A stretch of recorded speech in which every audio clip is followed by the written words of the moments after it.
I've been seeing a lot of stuff out here right now talking about Silicon Valley Bank and how it is essentially collapsing, and now we have the FDIC coming in. Sorry for this setup. We essentially have the FDIC coming in and taking over Silicon Valley Bank as of Friday, 8:45 a.m.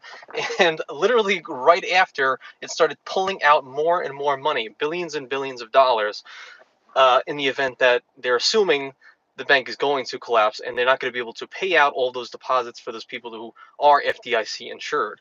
So the writing is on the wall that either this is not only going to happen to SVB, Silicon Valley Bank, but it will continue to trickle down to some of these smaller banks.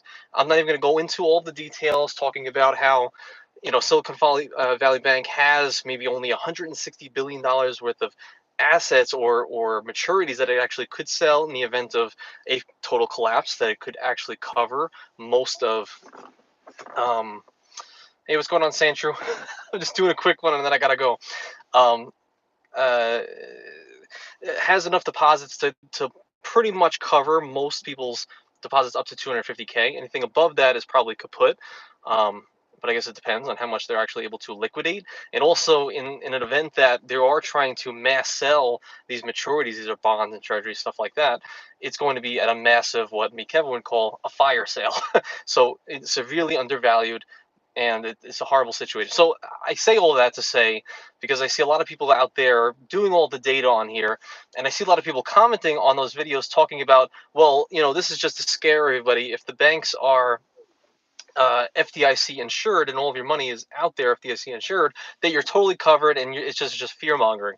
But I'm here to tell you that it doesn't necessarily matter that it is FDIC insured. Okay, these banks are backed by the U.S. government, but it hasn't happened yet. The U.S. government, it's quite possible that it can fail, and if not fail, in other words, there might not be enough money held by the FDIC, even though there are regulations. These monies always get commingled and they get pushed around and they get lent out. This is how your banks are making money, off the money that you actually have deposited. So if you think that just because it's based on the government that you're not going to be locked in to this kind of situation, to where, oh, I have 250K in a bank and now I'm fine for the next, I'm just going to get my money back. It's very possible that there are no bailouts, there's no stimulus, and there's no money to send your money back. So you could be insured, but it could just take you 10 years to get that money. It could take a year. It could happen immediately. Who knows? But I would say the most important thing that my fiance, almost wife now, are kind of talking about is to pull all of your money. It does not take you any extra work in your life to take all of your money from these smaller banks. I'm talking, even I like to talk about them, but Yotta Bank, SoFi, Wealthfront, any of these online virtual banks, or just these smaller credit unions like South State Bank down in South Carolina. Any of these smaller banks that don't have incredible assets or even assets under management or just overall size of market caps, these are the companies that are going to get wiped out. Because with this fear mongering that's happening right now, maybe it's all fake, and while maybe we're getting pushed to the side for some other big event that's supposed to happen. But it doesn't take you any extra work to go to your bank right now. Well, go tomorrow morning, and you could technically do this. Bring two forms of ID. So this could be maybe a credit card, it could be a bank statement, and it could be your ID. Go to one of your local banks, credit unions, what have you, wherever you have your money in these smaller banks. Give them the routing and the check and the account number of the bank that you want to transfer into. And I would definitely recommend the banks that are deemed too big to fail, which would be like a JP Morgan Chase, possibly a Bank of America, possibly a Wells Fargo.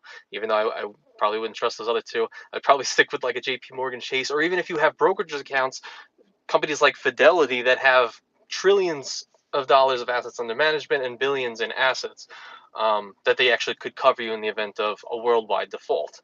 Um, so it takes nothing to actually do that. So it's just a fair warning to everybody. Just be safe. Try to. We're currently doing this. We're pulling our money from any of these other, startup banks that are offering high yields, and that's a big thing. The writing is on the wall when these banks like Wealthfront that are able to give you 5+% of of a return on all of your capital that you actually put into the bank. it's a testament to how much risk is actually involved. I mean, there's no upside without risk. I mean, if you're going to invest in a stock that has potential to 10x, you also have a 10x risk that it's going to go to zero, as opposed to buying maybe a Coca-Cola, which is maybe too big to fail as well, and you have smaller returns over time. So just like I'm saying, it's a warning to everybody. Just be careful with all the money in these smaller banks. I mean, it doesn't matter if they're offering you 5%, 6%. It's so reminiscent of BlockFi offering 10% on all their invested cash because of how leveraged they were in sending their money back. And you don't know how leveraged these small credit banks are. And I know a lot of people in this community that follow, they like to do, credit card sign up bonuses. They like to do bank account sign up bonuses. So if you have 10,000 here, 20,000 there, even $500 here and there, that's a big hit. You might as well just consolidate, put it all into a huge bank like a JP Morgan Chase is what I recommend, and consolidate and just for the time being at least. I mean, it doesn't take you anything to keep it safe. I'm trying to think. And like I said, just because you have $250,000 in FDIC insurance, it doesn't necessarily mean that that's completely covered. So it's something to be wary of.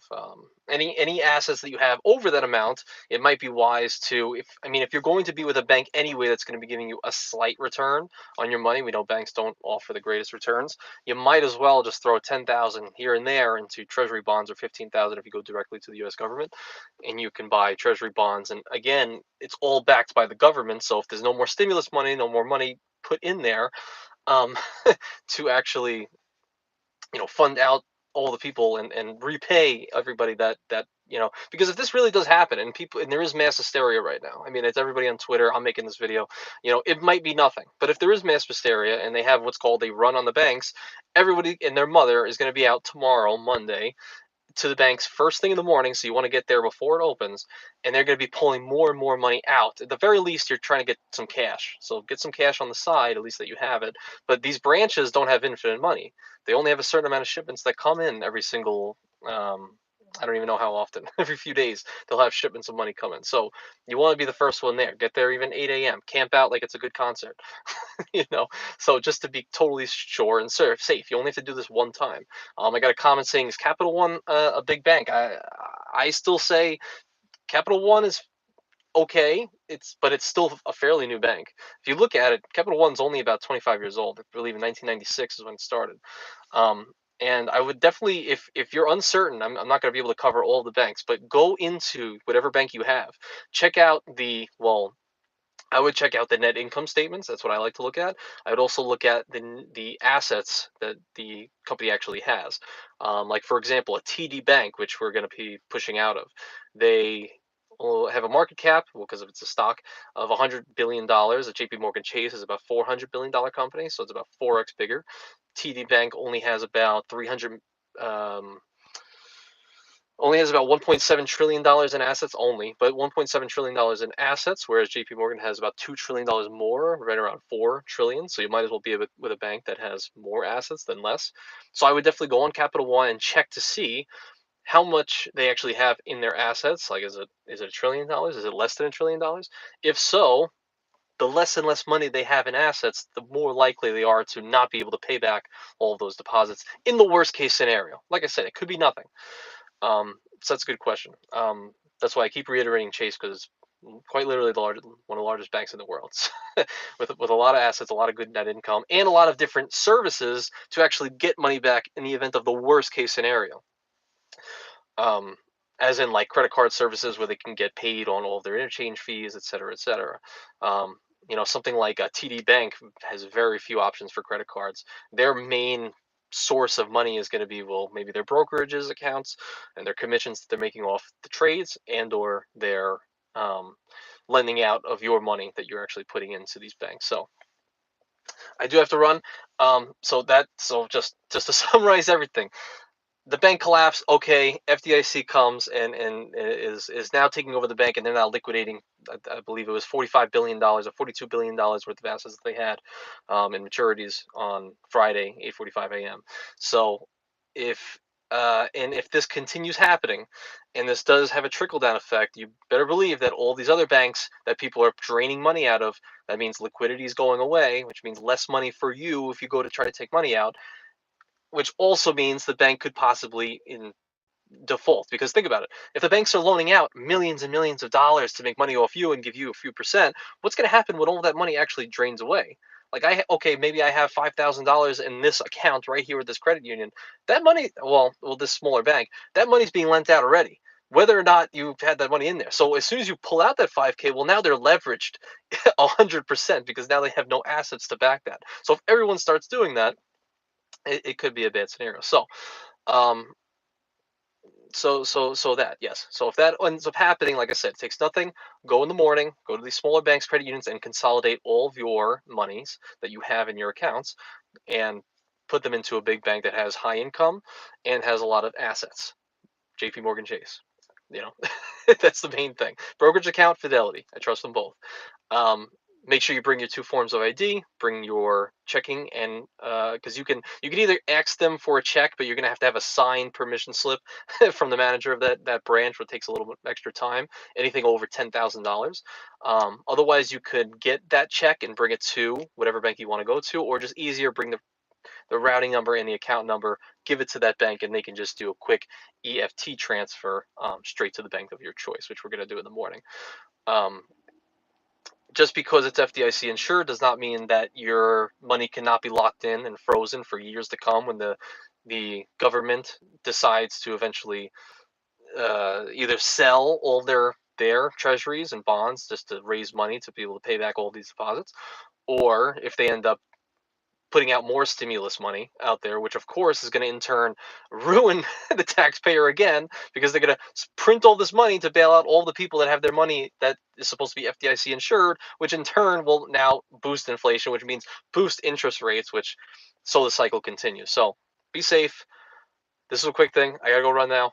Thank you guys for tuning in for this quick little update here. Be safe, and I love you all.